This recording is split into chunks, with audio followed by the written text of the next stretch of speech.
جس ٹاپک پر میں آپ کے سامنے خطبہ جمعہ پیش کرنے جا رہا ہوں، عنوان ہے اسلام وہم اور خرافات کا مخالف۔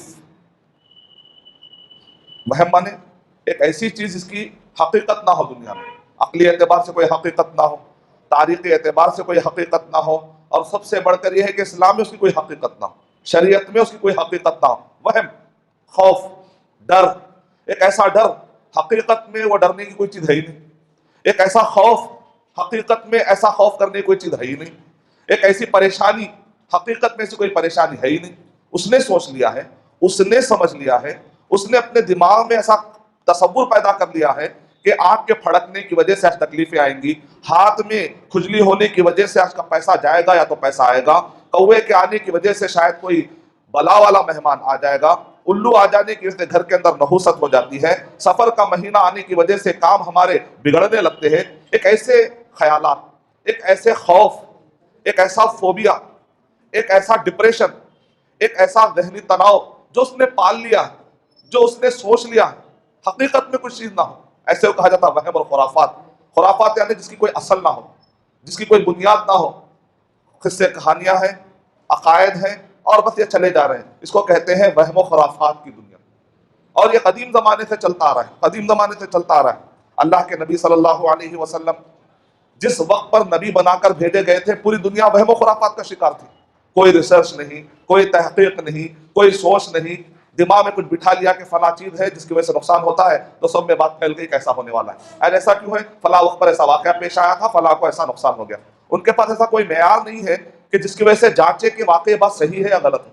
آج ہمارے پاس قرآن ہے، صحیح احادیث ہے، جس کی بنیاد پر ہم پرکھتے ہیں کہ بھئی میں اگر اس سے خوف کھا رہا ہوں، اگر میں بہت خوش ہو رہا ہوں، تو قرآن اور صحیح حدیث میں کیا اس کی بنیاد ہے یا نہیں ہے۔ میرے پاس آج جانچنے کے لیے کیا ہے، ہمارے پاس قرآن اور صحیح حدیث ہے، نبی صلی اللہ علیہ وسلم صحابہ کی زندگیاں ہیں۔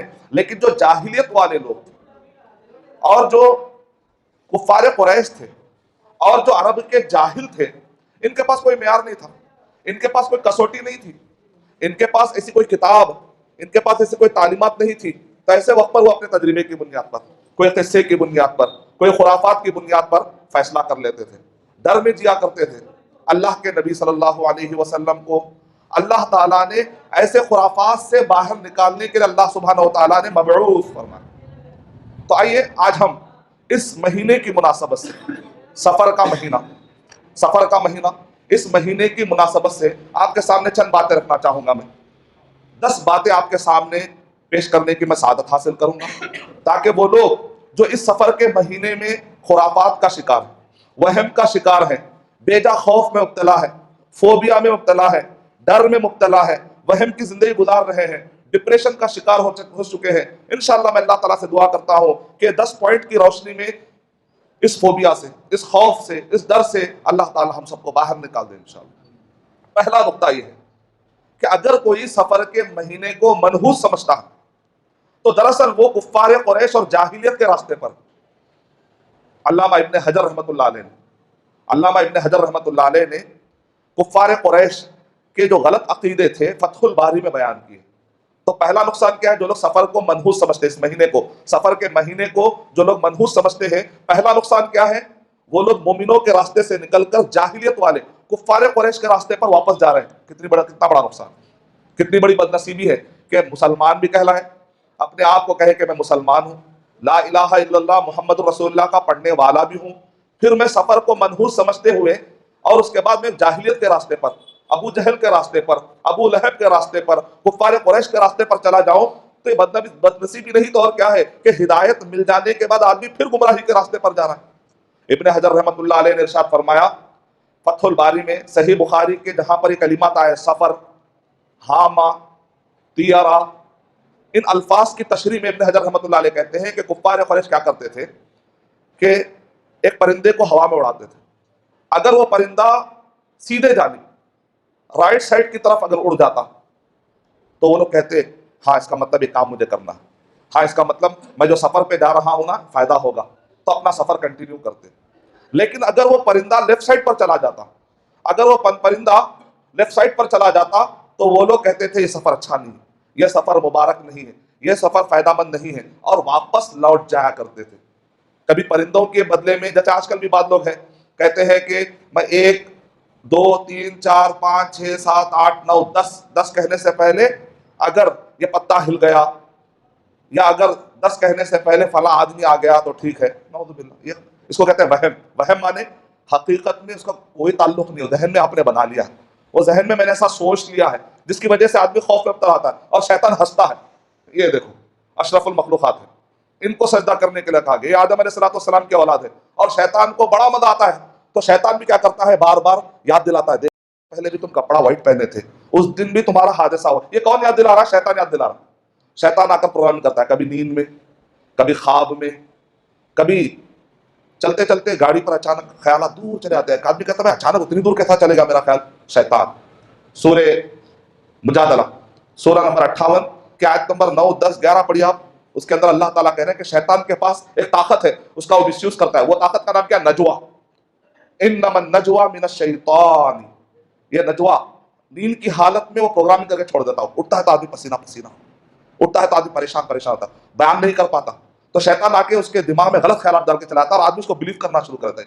تو یہاں پر تکلیف کی بات یہ نہیں کہ شیطان نے اس کے دماغ میں ڈالا، تکلیف کی بات یہ ہے کہ کلمہ پڑھنے والا، توکل کی طاقت رکھنے والا، اللہ پر بھروسہ رکھنے والا، پوری کائنات چلانے والا کون ہے؟ اللہ سبحانہ و تعالیٰ. لیکن یہ ڈر رہا ہے خامخواہ کے. تکلیف کی بات یہ ہے کہ کلمہ پڑھنے والا ڈر رہا ہے، توکل ختم ہو رہا ہے اس کا. تو شیطان آ کر کہتے ہیں انما النجوا من الشیطان لیحزن الذین آمنوا. شیطان کیا کرتا ہے؟ دماغ میں خیالات ڈالتا ہے. کیوں؟ غم میں ڈالے. مومنوں کو غم میں ڈالنا اس کو بڑا پسند ہے. اسی لیے اللہ تعالیٰ کہہ رہے ہیں قرآن مجید میں انما ذالکم الشیطان یخوف اولیاء. شیطان کے جو دوست بن جاتے ہیں تو شیطان کا کام کیا ہے؟ اپنے دوستوں کو ڈرانا. کیونکہ جتنا ڈرائے گا نا تو شیطان یہ سمجھتا ہے کہ یہ آدمی میرے ساتھ لگ کر رہے گا. تو کبھی وہ خبر والے سے ڈراتا ہے، کبھی وہ بھوت پرست سے ڈراتا ہے، کبھی وہ کالے گفاؤں سے ڈراتا ہے، کبھی ہانٹڈ پلیس سے ڈراتا ہے، کبھی وہ وہم اور خرافاتی قصے اور کہانیوں سے ڈراتا ہے، کبھی زندگی میں انہونی واقعات کو سوچ کر ڈرانے کی کوشش کرتا ہے. کیونکہ جتنا وہ ڈرے گا تو یہ آدمی اس کے بس میں رہے گا. تو ایک معنی میں شیطان آپ کا مذاق اڑا رہا ہے اور آپ مذاق کا حصہ بن رہے ہیں. نعوذ باللہ. تو پہلا پوائنٹ یہ ہے، یہ جاہلیت کا راستہ ہے. جاہلیت والے بھی کیا کرتے تھے؟ سورہ جن پڑھنے سے پتہ چلتا ہے وَأَنَّهُمْ يَعُوذُونَ بِرِجَالٍ مِّنَ الْجِنِّ فَزَادُوهُمْ رَهَقًا. کہ جو کفار قریش ہیں جب بھی کہیں پر پڑاؤ ڈالتے تھے تو کہتے تھے اے جن کے سردار، اے مرد والے جن، اگر تم یہاں پر ہو نا ہم تمہاری پناہ مانگتے ہیں، ہم تمہاری پناہ میں آتے ہیں، تاکہ اگر کوئی شرارت کرنے والا کوئی دوسرا ادھر سے جن کا قافلہ گزرے یا کچھ ہونا تو تم ہمیں بچا لینا. وَأَنَّهُمْ يَعُوذُونَ بِرِجَالٍ مِّنَ الْجِنِّ. وہ مرد والے جنوں سے پناہ مانگتے تھے. فَزَادُوهُمْ رَهَقًا. تو جو جن ہے نا وہ غرور میں، تکبر میں اور زیادہ پھول جاتے تھے. اشرف المخلوقات ہو کے ہم سے پناہ مانگ رہا ہے. یعنی ایک بہت بڑا پہلوان ہے، اگر کسی کمزور بچے سے ڈر رہا ہے تو یہ بچہ کیا کرتا ہے؟ غرور میں اتنا بڑا پہلوان مجھ سے ڈر رہا ہے، اتنا بڑا پہلوان مجھ سے ڈر رہا ہے، تو ظاہر بات ہے اس کو اور تکبر آتا ہے. وہ کہتا ہے فلاں پہلوان بھی مجھ سے ڈرتے ہیں، مطلب ہے کہ اس کو غرور کرنے کا ایک موقع ملا. تو جب انسان جن سے ڈرتے ہیں تو جنوں کو بھی فخر اور غرور کرنے کا موقع دے رہے ہیں.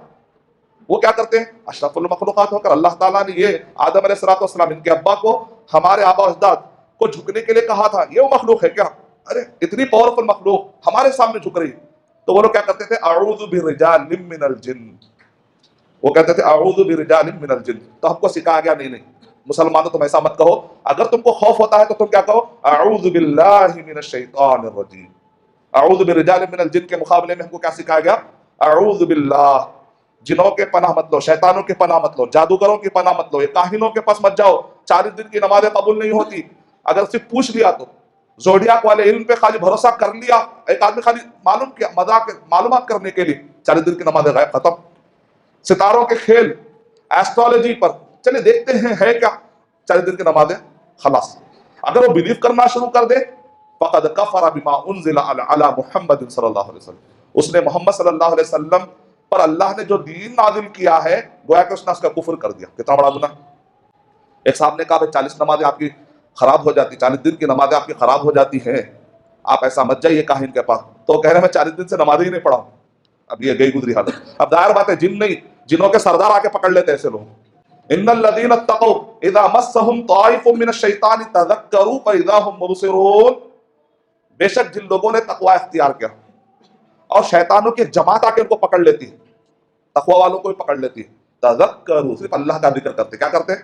جو آدمی ہمیشہ تقوی میں رہتا، جو آدمی ہمیشہ توحید پر رہتا ہے، جو آدمی ہمیشہ توکل کی زندگی گزارتا ہے، جو آدمی ہمیشہ نمازوں کی پابندی کرتا ہے، ارکان اسلام، روزے کی، زکوٰۃ کی، حج کی، نیکیوں کی پابندی کرتا ہے، شیطانوں کی ایک بڑی ٹولی آ کر اس پر بھی حملہ کرتی ہے، لیکن وہ صرف کیا کرتا ہے؟ تذکر، صرف اللہ کا ذکر، سبحان اللہ، الحمدللہ، کہتے ہیں فَإِذَا هُمْ مُبْصِرُونَ، اچانک وہ جو قبضہ کرنے کی وجہ سے، جو چھا جا رہے تھے، اچانک یہ دیکھتا ہے کہ سب دور ہو گیا اور اس کو ہر چیز کھلی کھلی نظر آنے لگتی ہے، اس کے اوپر کوئی قبضہ کر نہیں سکتا۔ اتنی بڑی طاقت ہے توحید، اتنی بڑی طاقت ہے ایمان، اتنی بڑی طاقت ہے توکل۔ تو پہلا نقطہ یہ ہے، 10 نقطے سفر کا مہینہ آتے ہی ایک 10 پوائنٹ ہمارے دماغ میں اگر ہونے چاہیے تو انشاءاللہ ہم فوبیا سے بچ سکتے ہیں، انشاءاللہ ڈپریشن سے بچ سکتے ہیں، غیر ضروری خوف اور ڈر سے بچ سکتے ہیں، اور توکل مضبوط ہو جائے گا انشاءاللہ۔ یہ سفر کا مہینہ توکل کھونے کا مہینہ نہیں، دراصل توکل واپس ریفریش کرنے کا مہینہ انشاءاللہ۔ اگر ہمارے سامنے آیتیں رہیں گی، ہمارے سامنے احادیث رہیں گی، تو جب بھی یہ مہینہ آئے گا ہمارا توکل اور بڑھے گا، نہ کہ خوف آئے گا انشاءاللہ۔ اگر احادیث اور آیتیں ہمارے سامنے نہیں رہیں گی، ڈر ہے کہ نعوذ باللہ الٹا خوف میں مبتلا ہو سکتا ہے۔ تو پہلا نقطہ یہ ہے، یہ جاہلیت کا راستہ ہے اگر کوئی آدمی سفر کے مہینے کو منحوس سمجھتا ہے۔ تو وہ لوگ کیا کرتے تھے؟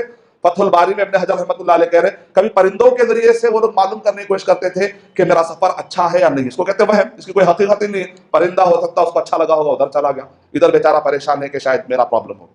کبھی ہرن کو دیکھتے تو گھر کو واپس آتے، جیسے ہمارے ہندوستان میں بلی کو دیکھتے ہیں تو گھر کو واپس آتے، کہتے ہیں صبح صبح کس کا چہرہ دیکھا، ہو سکتا ہے انہیں میں اپنا ہی چہرہ دیکھ لیا ہوگا، ہمارے دوسروں پہ کیوں پریشانی کر۔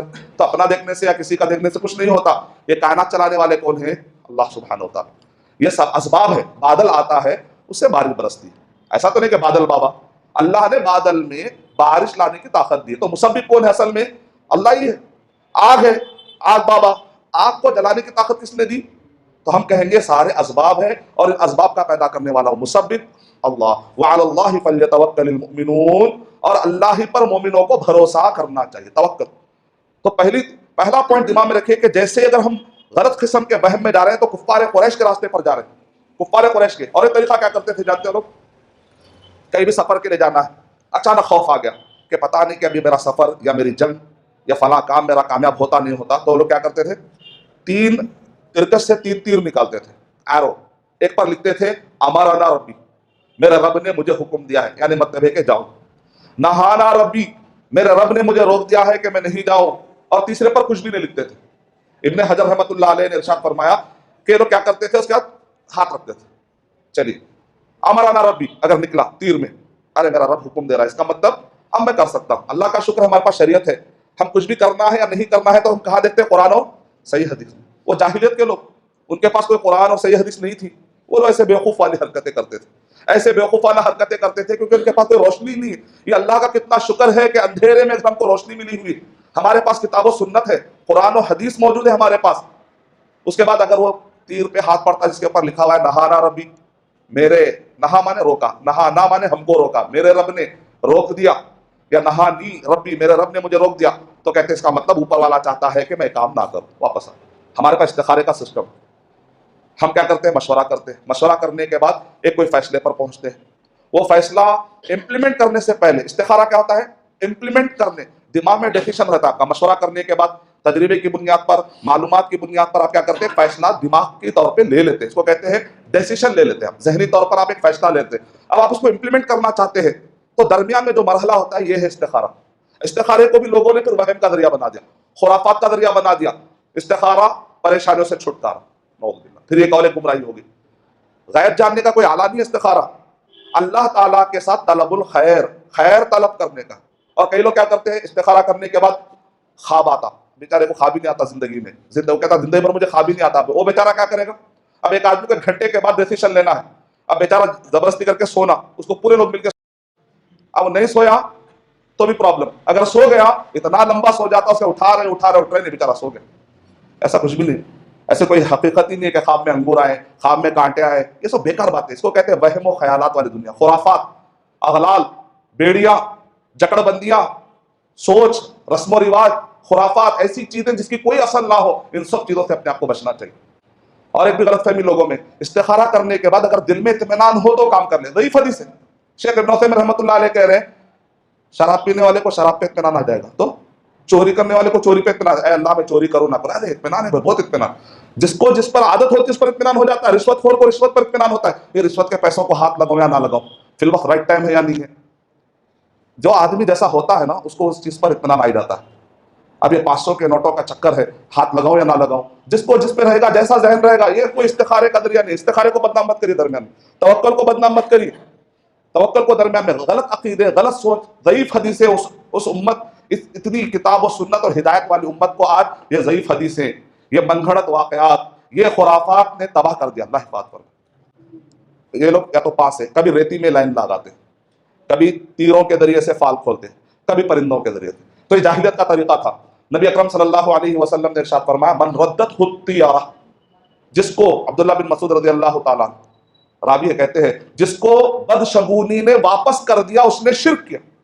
ایسا شرک، جاہلیت والا شرک۔ وہ لوگ بھی کیا کرتے تھے، پرندے دیکھتے تھے، رائٹ سائڈ پر گیا آگے آتے تھے، لیفٹ سائڈ پر گیا واپس آتے تھے۔ جاہلیت والا شرک، بہت ہی شرک میں بھی کئی کیٹیگریز ہے، خطرناک شرک کے راستے پر جا رہا ہے، کیونکہ پتہ ہی نہیں ہوتا کہ آدمی کب توحید سے شرک کے راستے پر چلا جائے۔ تو یہ بہت ہی گمبھیر چیز ہے۔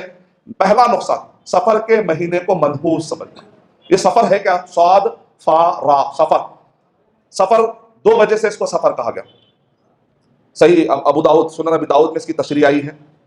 ابن راشد اس کی تشریح کرتے ہوئے کہتے ہیں، محمد ابن راشد اس کی تشریح کرتے ہوئے راوی حدیث کہتے ہیں کہ حامہ عرب کے پاس، جاہلوں کے پاس ایک عقیدہ تھا کہ جب ایک آدمی کو کوئی مار دیتا ہے، کوئی بھی آ کر مار دیا، تو مقتول کے دماغ میں سے وہ روح نکلتی ہے اور وہ جا کر کوئی بھوت پریت کی شکل اختیار کرتے ہیں اور گھومتے رہتی ہے، اور جب تک اس کا بدلہ نہیں ملتا یا وہ قاتل کو کیفر کردار تک نہیں پہنچاتے، اس وقت تک وہ بھٹکتے رہتی ہے روح۔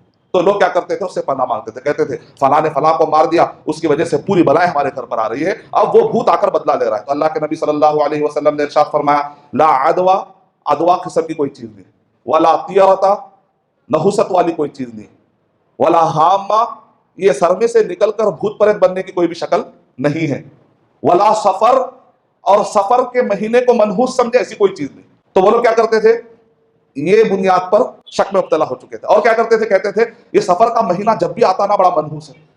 کیوں ہے منحوس ہے؟ کیونکہ یہ لوگ محرم کے اندر لڑائی نہیں کرتے تھے، ذی القعدہ میں لڑائی نہیں کرتے تھے، ذی الحجہ میں لڑائی نہیں کرتے تھے، محرم میں لڑائی نہیں کرتے تھے۔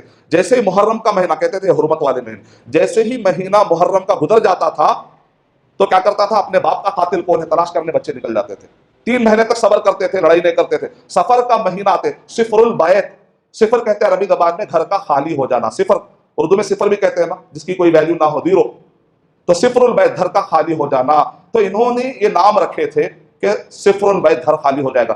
ارے بھائی گھر خالی کیوں ہوتا ہے؟ تو لوگ کہتے ہیں سفر کا مہینہ آتے ہی کوئی بچہ یتیم ہو جائے گا، کوئی عورت بیوہ ہو جائے گی، کیونکہ اب یہ لڑنے گئے ہیں، پتہ نہیں کہ گھر کو لوٹیں گے نہیں لوٹیں گے، مر جائیں گے۔ گویا کہ جب بھی سفر کا مہینہ آتا ہے تو عورتیں پریشان رہتی تھی، پتہ نہیں میرا شوہر مر جائے گا، پتہ نہیں میرا شاید وہ بدلہ لینے کا ہو سکتا ہے وہ خود مر جائے۔ اب ان کے دماغ میں کیا بیٹھا ہوا ہے کہ یہ سفر کا مہینہ آیا اس وجہ سے منحوس ہے۔ سفر کے مہینے کی وجہ سے مرے کیا؟ تمہارے لڑنے کی جو طبیعت ہے، تمہارے جو غرور کی طبیعت ہے، تمہارے جو ضد کی طبیعت ہے، جس کی وجہ سے تم لڑنے گئے، یہ تمہارے عمل کی وجہ سے تکلیفیں آئی، مہینے کی وجہ سے نہیں۔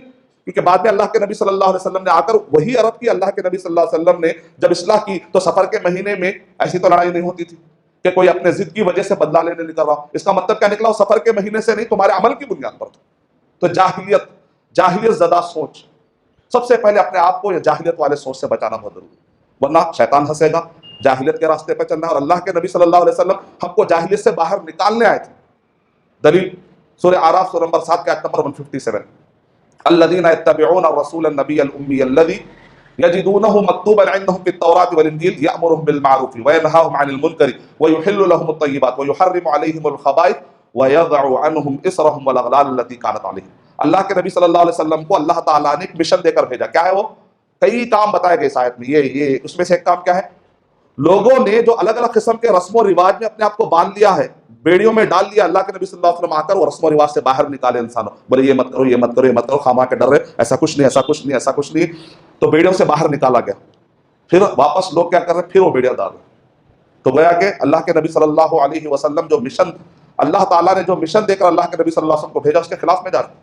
یہ پہلا پوائنٹ اچھا سمجھ میں آ جائے تو باقی کے پوائنٹ جلدی سمجھ میں آ جائیں گے۔ یعنی سفر کے مہینے کو منحوس سمجھنا، گویا کہ اپنے آپ کو جاہلیت والے راستے پر ڈالنا۔ جاہلیت والے لوگ کیا کرتے ہیں، سفر کے مہینے کو یا تو گھر خالی ہونے کے منحوس سمجھتے تھے، یا اور ایک وجہ یہ جو ابو داؤد میں بتائی گئی، سنن ابی داؤد میں، وجع فی البطن، سفر کا مہینہ آتے ہی ان کے دماغ میں آتا تھا میرے پیٹ میں درد ہونے والا ہے، اور ہو جاتا تھا۔ ابھی اللہ کی آزمائش ہے. جو آدمی غلط راستے پر جاتا ہے، جو آدمی غلط راستے پر جاتا ہے تو اللہ سبحانہ و تعالیٰ کہہ رہے ہیں کہ ہم اس کو تزیین کرتے ہیں. اس کے راستے میں اللہ تعالیٰ کا شیطان کیا کرتا ہے؟ اور اچھا، ارے صحیح، بالکل صحیح بولے آپ، بالکل صحیح بولے. شیطان بھی یاد دلاتا. ایک آدمی اگر دماغ میں بٹھا لے کہ فلاں مہینے، فلاں ٹائم، یا فلاں شخصیت کی وجہ سے، یا فلاں کپڑے کی وجہ سے، یا فلاں رنگ کی وجہ سے ایسا ہے، برابر ایسا ہونے لگتا ہے. شیطان بھی یاد دلاتا ہے. اور آزمائش کے طور پہ اللہ سبحانہ تعالیٰ کہتا ہے اچھا تم مجھ پہ بھروسہ نہیں کرتا، تو اپنی عقل پہ بھروسہ کرتا ہے، نیا سسٹم بناتا ہے، جا میں تجھے اس کے حوالے کر دیتا ہوں. جو آدمی جس پر بھروسہ کرتا ہے اللہ تعالیٰ اس کے حوالے کر دیتے ہیں. وہ کلائی لئی اسی کے پر وہ اسی میں رہتا ہے تک کہ مر جاتا ہے. کیسی برائی، کیسی بری موت. اللہ پر بھروسہ کرنے والے لوگ ایسے غلط غلط چیزوں پر اپنی بنیادیں نہیں بتاتے. یہ پہلا نقطہ ہے کہ جاہلیت والا جو سسٹم ہے اس سے باہر نکلنا ضروری ہے. اگر کوئی آدمی سفر کے مہینے کو منحوس سمجھتا ہے گویا کہ ابھی بھی وہ جاہلیت والے راستے سے باہر نہیں نکلا. اتنی شدید وعید. دوسرا نقطہ یہ مخالف توکل ہے. توکل مانے اللہ پر بھروسہ کرنا. ہاں جو پریکاشن لینا آپ لیجیے. اگر آپ کو پتہ لگتا ہے کہ بھئی یہ ایریا میں بہت خوف ہونے والا ہے تو آپ شرعی طور پر جو میجرز ہے، شرعی طور پر جو آپ کو خیال رکھنا ہے ان سب چیزوں کا خیال رکھیں. اللہ کے نبی صلی اللہ علیہ وسلم نے ارشاد فرمایا جہاں کہیں پر بھی تم اترو تو کیا پڑھو؟ اعوذ بکلمات اللہ التامات من شر ما خلق. آپ کو لگتا ہے بہت دنوں سے گھر میں نہیں تھا میں، پتہ نہیں آج رات میں کیا ہوگا، اندھیرے میں کوئی کیسے آواز آنے والی ہے، اچانک کچھ لکڑی گرتی ہے، سمجھ جاتا وہی ہے. پہلے سے بہت ڈرا ہوا ہوتا ہے، جلدی اثر ہو جاتا ہے. تو اس لیے کیا کرنا؟ آیت الکرسی پڑھی. گھر میں داخل ہوتے وقت پر کیا کرنا ہے؟ السلام علیکم ورحمۃ اللہ وبرکاتہ. اگر کوئی نہیں ہو تو السلام علینا وعلی عباد اللہ الصالحین اور بسم اللہ. لیکن یہ اللہم انی بسم اللہ ولجنا و بسم اللہ خرجنا یہ حدیث ثابت نہیں. یہ دعا مت پڑھی. السلام علیکم ہے، بسم اللہ ہے، آپ یہ پڑھ سکتے ہیں. آیت الکرسی ہے. گھروں کے اندر نفل نمازوں کا، سنتوں کا اہتمام کریے. مسجدوں میں نماز سنتیں پڑھ لیتے ہیں ہم، مسجدوں کے اندر نفل نمازیں پڑھتے ہیں. گھر کے اندر نفل نمازوں کا، سنت کا اہتمام کریے. چاش کی نمازیں ہیں اور اسی طرح تہجد کی نمازیں. اپنے خواتین سے کہیے کہ وہ ہمیشہ کوششیں کرے کہ باوضو رہیں. اور اسی طریقے سے جب بھی وضو ٹوٹ جائے تو فوراً پھر وضو بنا لے، طہارت کی حالت میں رہیں. اور اسی طریقے سے کئی مرتبہ خواتین شرعی عذر کی بنیاد پر گھر میں نماز نہیں پڑھتی، تو ایسے وقت پر مرد حضرات جا کر نفل نماز پڑھتے ہیں، سنتیں پڑھتے ہیں، تو گھروں کے اندر اللہ کا ذکر چلتا رہے گا. تو اس کو کہتے ہیں شرعی اسباب. اگر یہ اپنائیں گے انشاءاللہ تو توکل کا مطلب کیا ہے؟ اونٹنی کو رسی سے باندھو، اونٹنی کو پہلے باندھو، اس کے بعد اللہ پر بھروسہ کرو. اگر یہ توکل ہے. لیکن ایک آدمی وہم و خیال میں جی رہا ہے، ایک آدمی ایسے سے ڈر رہا ہے جس کی کوئی حقیقت نہیں ہے، گویا کہ توکل کے خلاف ہے. علی رضی اللہ تعالیٰ جب خوارج سے لڑنے جا رہے تھے تو اس وقت پر لوگوں نے کہا چاند عقرب میں ہے، آپ مت جائیے، جنگ ہار جائیں گے. علی رضی اللہ تعالیٰ نے کیا کہا؟ چاند عقرب میں ہے. ایک مخصوص اصطلاح ہے، جو ایسٹرالوجی پڑھتے ہیں، چاند اور تاروں کا جو علم حاصل کرتے ہیں، تو ان کے پاس کچھ بنے ہوئے ہیں کہ چاند اگر اس حالت میں ہے، تاروں میں ہے، ایسا ہے، فلاں ہے، اس کے حساب سے وہ اندازہ لگاتے شاید اب بہت بڑی بلا اترنے والی. تو علی رضی اللہ تعالیٰ کے پاس ایک شخص نے آ کر کہا کہ چاند عقرب میں ہے، آپ جنگ ہار جائیں گے. علی رضی اللہ تعالیٰ نے کہا اب تو میں ضد کے طور پر جاؤں گا. یہ سوچ آ گئی ہے ہمارے لوگوں میں. نہیں، اب تو میں ضد کے طور پر جاؤں گا. اور اس کے بعد علی رضی اللہ تعالیٰ نے تاریخی جملہ کہا، نہ ہم سورج دیکھ کر نکلتے ہیں، نہ چاند دیکھ کر نکلتے ہیں، ہم تو اللہ پر بھروسہ کر کے نکلنے والی قوم. ہم کیا کرتے؟ نکلنے سے پہلے گھر سے نکلتے پر کیا پڑھتے؟ بسم اللہ توکلت علی اللہ، بسم اللہ توکلت علی اللہ. ہم چاند دیکھ کر، سورج دیکھ کر، زوڈیاک پڑھ کے، تاروں کے کھیل دیکھ کر، نشیمن پڑھ کے، ڈکن کرونیکل پڑھ کے نہیں نکلتے. ہم یہ جھوٹے استخارے، جھوٹے طریقے تھے نہیں، صحیح طریقے تھے استخارہ، صحیح مشورہ، صحیح سوچ، توکل لے کر باہر نکلتے، توکل لے کر ڈیسیشن لیتے. عمر بن عبدالعزیز رحمۃ اللہ علیہ کے زمانے میں بھی ایسے ہی ہوا.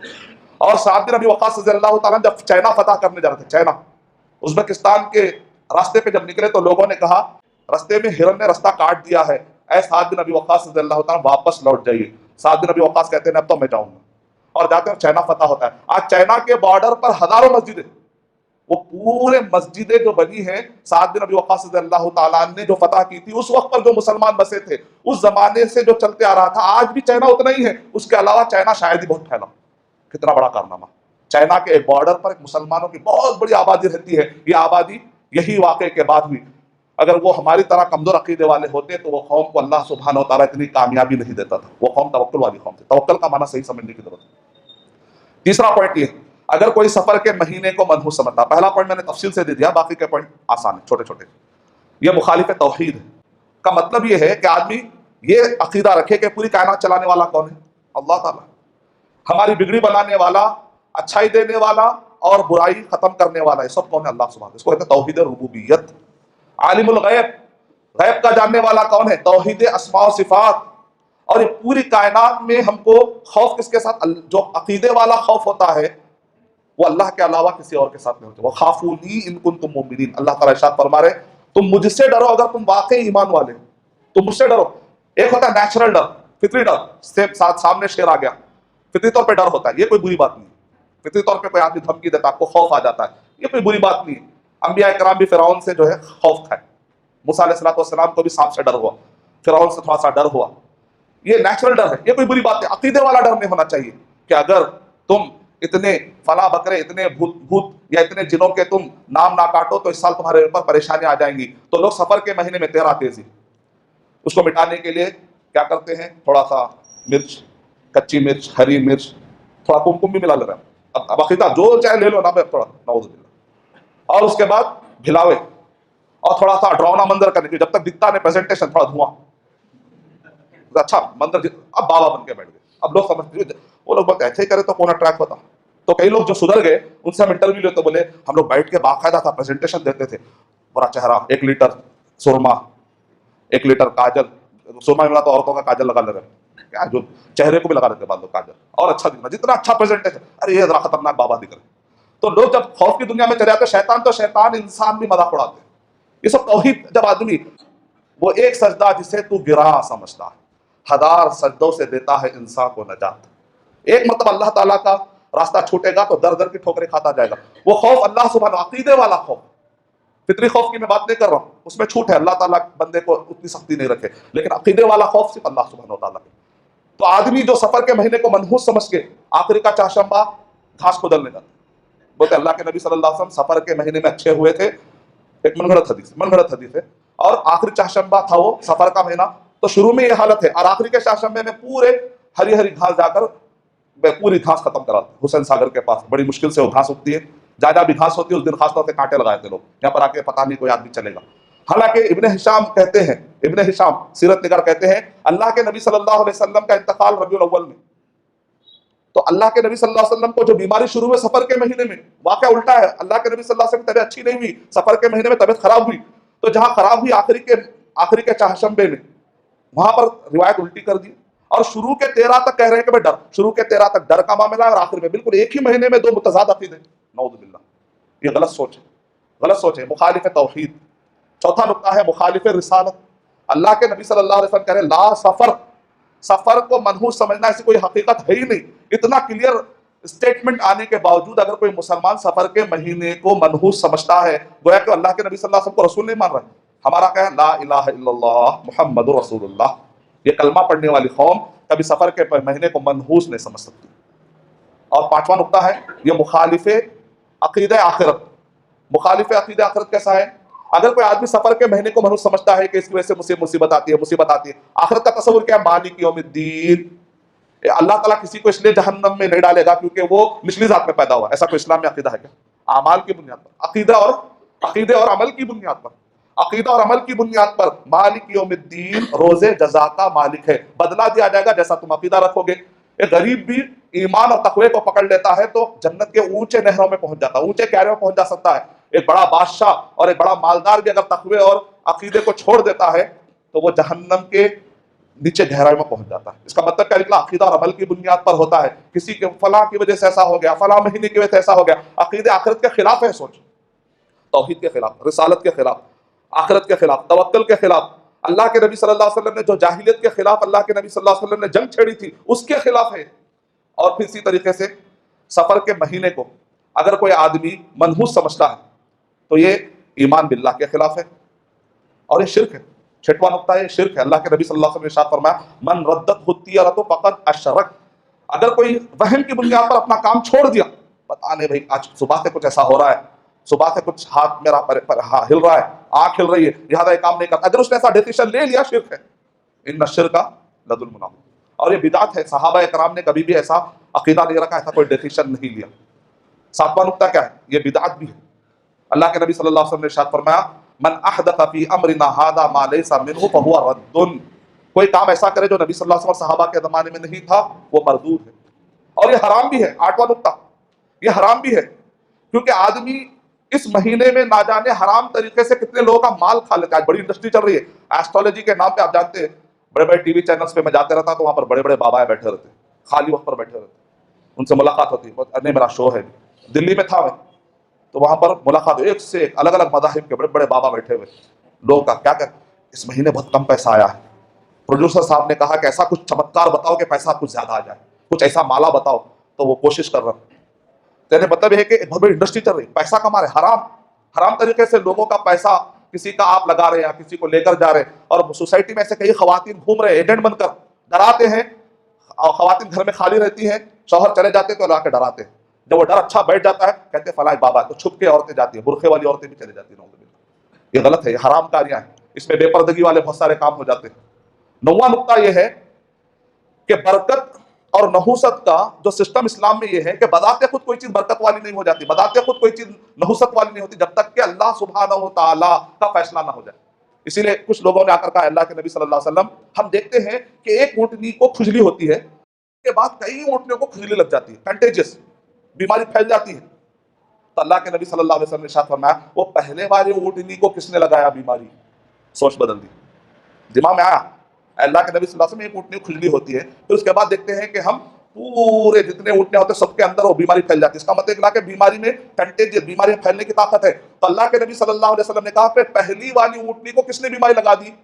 حالانکہ اللہ کے نبی صلی اللہ علیہ وسلم نے کیا کہا, اگر تم جزامی, یہ زخم بڑھتے بڑھتے بڑھتے انگلیاں گھٹنے کی, جزام ایک بیماری, کہا فر من المجزومی کما تفر من الاسد, کہ تم جزامی سے ویسے بھاگو جیسا کہ تم شیر کو ڈر کے بھاگتے ہو نا, ویسا بھاگو. یعنی اللہ کے نبی صلی اللہ علیہ وسلم ایک طرف کہہ رہے ہیں کہ بیماریوں میں کچھ چیزیں, بیماریاں ایسے ہیں جو کنٹیجس ہے, اگر تم کو ایسا کوئی بیمار نظر آئے تو تم اسے احتیاط کرو, لیکن یہ مت سمجھو کہ اب ہر ایک کو لگے ہی لگے گی. بعض دفعہ ڈاکٹر کو نہیں لگتی, نرس کو نہیں لگتی, رات و دن خدمت کرنے والے کوئی نہ کوئی نوکر ہوتے ان کو نہیں لگتی, دور سے بیٹھ کے جو ڈرا ہوتا اس کو لگ جاتا.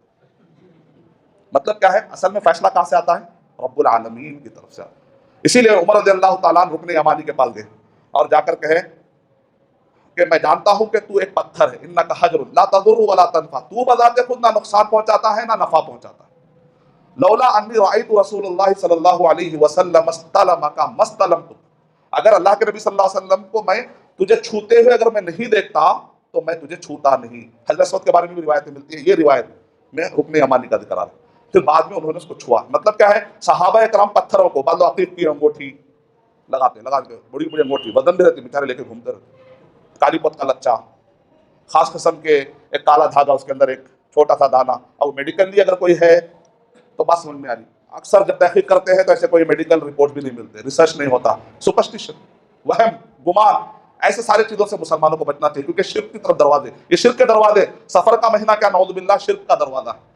10واں نقطہ یہ ہے کہ جس وقت پر قرآن مجید نازل ہوا پوری دنیا کے اندر وہم, خرافات, کوئی ریسرچ والی چیز نہیں تھی. آج دنیا میں جتنا بھی ریسرچ ہو رہا ہے یہ ریسرچ کا مائنڈ پیدا کرنے والا اسلام ہے. کیونکہ اسلام نے آ کر کیا کہا, اسلام نے آ کر یہ کہا کہ دیکھو یہ سورج ہے نا, یہ تمہارا خدا نہیں ہے, پہاڑ تمہارا خدا نہیں ہے, یہ چاند تمہارا خدا نہیں ہے. جس آدمی کو, آدمی اگر کسی چیز کو آدمی خدا سمجھتا ہے تو آدمی کیا کرتا ہے, اس پر ریسرچ کرتا ہے, نہیں کرتا. مثال طور پہ ایک بت رکھا ہوا ہے, روزانہ آ کر وہ بت کے سامنے سجدہ کر رہا ہے, تو کیا کوئی آدمی وہ بت کو کبھی ریسرچ کرے گا, نہیں کرے گا. لیکن چاند پہ, سورج پر اگر ایک آدمی کہے گا ہمالیہ بہت بڑا پہاڑ ہے, ڈر گیا, پوجا شروع کر دیا. درخت, ڈر گیا, بڑا درخت دیکھا, ڈر گیا, پوجا شروع کر دیا. بڑا پہاڑ دیکھا, ڈر گیا, پوجا شروع کر دیا. سمندر, ارے مجھ سے بھی خطرناک دکھ رہا, پوجا شروع کر دیا. ایک ایک چیز کی پوجا کرنا, سانپ, میں اس کا مقابلہ نہیں کر سکتا, پوجا شروع کر دیا. اب یہ پوجا کب کرتا ہے آدمی, یا تو ڈر سے یا تو محبت میں, خوف میں آ کر. اسلام نے آ کر کہا سورہ جاثیہ نمبر 45 کے آیت نمبر 13, وَسَخَّرَ لَكُم مَا فِي السَّمَاوَاتِ وَمَا فِي الْأَرْضِ. ارے انسان, یہ سورج, چاند, یہ پہاڑ, یہ درخت, یہ سمندر, کسی سے مت ڈر, یہ سب نوکر ہے, نوکر. تو اشرف المخلوقات ہے. قرآن مجید کا پڑھنے والا کیا تصور لے کے نکلتا ہے جانتے ہیں, پورے مخلوقات جتنے بھی ہیں, جوپیٹر, مارس, گیلیکسیز, یہ چاند, تارے, یہ پہاڑ, ان سب سے اشرف کون ہوں, میں ہوں. عزت مجھے ہے. فرشتے میرے لیے سجدہ, میرے آدم علیہ السلام کو سجدہ کروایا گیا, میں وہ مخلوق ہوں. میں وہ آدم علیہ السلام کی اولاد ہوں کہ جن آدم علیہ السلام کو فرشتے کرنے والے فرشتے, اس کا مطلب میرا مقام کیا, فرشتوں سے بھی آگے, پہاڑوں سے آگے. تو قرآن مجید کا پڑھنے والا کیا تصور لے کے نکلتا ہے, میں کا اشرف المخلوقات ہوں. ٹھیک ہے, اس سے مینٹل بلاک ٹوٹتا ہے. ایک آدمی اگر کسی کی پوجا کرتا ہے تو اس پہ کبھی ریسرچ نہیں کرتا. تو پہلے لوگوں کا دماغ, جب قرآن مجید نازل ہوا تو اس وقت پر پورے لوگوں کا دماغ بند تھا وہ لوگ چاند تارے ان سب سے ڈرا کرتے تھے. قرآن مجید نے آ کر کہا یہ مخلوق ہے، یہ نوکر ہے، ان سے کیا ڈر رہے ہو؟ تو دماغ سے مینٹل بلاک ٹوٹا، تو لوگوں نے چاند پر، سورج پر، ہر چیز پر ریسرچ کرنا شروع کیا. صحابہ کرام تابعین ہوتے ہوتے اسپین گئے، افریقہ گئے، یورپ کے اندر انقلاب آیا. 1452 تک بھی یورپ میں، 1492 میں امریکہ جب ڈسکور ہوا، 1452 میں جب یورپ بیدار ہوا، اس وقت تک بھی لوگ کیا کہتے تھے؟ Dark edges.